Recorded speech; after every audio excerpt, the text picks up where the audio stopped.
الله فرمای ولا تشتروا بآیات الله ثمنا قلیلا.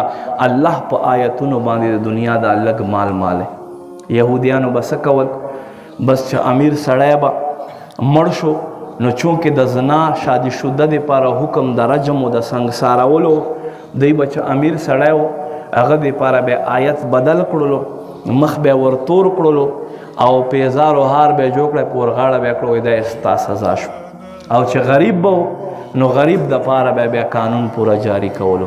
نو الله فرمایي زما په آیتونو باندې د دنیا لږ مال مه الی.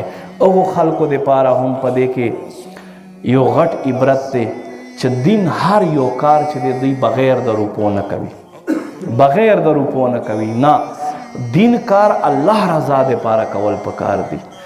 دین انبیاء علیهم السلام الله فرمایي قل لا اسألکم علیه اجرا.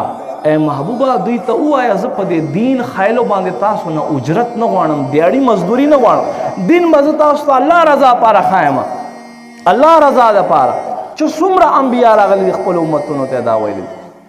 ها، عوام ته پکار دی چې د خپلو علماو، د خپلو مدارسو، د خپلو جماعتونو خیال ساتي او دغه شي ستنه روزي.